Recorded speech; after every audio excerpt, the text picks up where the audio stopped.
Ja som Vlasto Kocián a vediem Inovačné centrum Inovia v Žiline. Robíme podporu malých stredných podnikateľov, podnikavcov, ktorí chcú založiť nové firmy, ľudí, ktorí sa snažia budovať svoje startupy.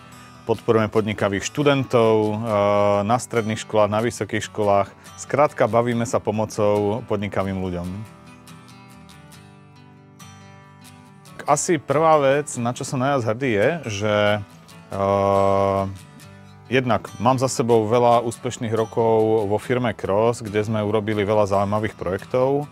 A potom teraz moje najčerstvejšie dieťa, to nazvime, je práve Inovačné centrum Inovia, kde už 3 roky pomáhame tým firmám a podnikateľom, ako som spomínal.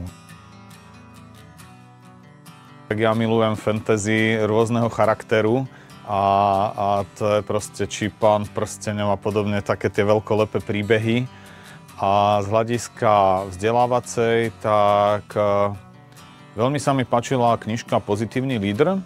Tá bola veľmi inšpiratívna, lebo teraz nedávno Nové zbrane vlivu, tak to bolo tiež v zásade o tom, ako vlastne behaviorálne rôzne návyky ovplyvňujú naše rozhodovanie a ako sa tomu aj brániť, alebo aj ako to využiť. Že sa snažím fungovať na vegánskej strave, tak je to niečo zeleninové a ja mám rád kreativitu. Ja mám rád veľmi indickú kuchyňu alebo nepálskú a také tie zaujímavejšie druhy korení. Ale veľmi rád si varím aj sám z vlastnej záhradky. Tých vysnívaných chystám sa na Island v blízkom čase a potom verím, že aj Vietnam ma neminie.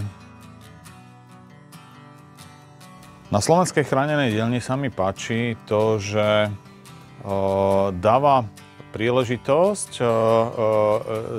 ľuďom s určitými znevýhodneniami na to žiť plnohodnotný život, cítiť sa užitočný, robiť na veciach, ktoré sú pekné, dobré, milé alebo chutné. A vlastne to znamená nebyť iba čiste závislý na nejakých dávkach, ale naozaj sa uplatniť. Neľutujte sa a choďte za svojimi snami. Hľadajte nejakú cestu, ako žiť plnohodnotný život.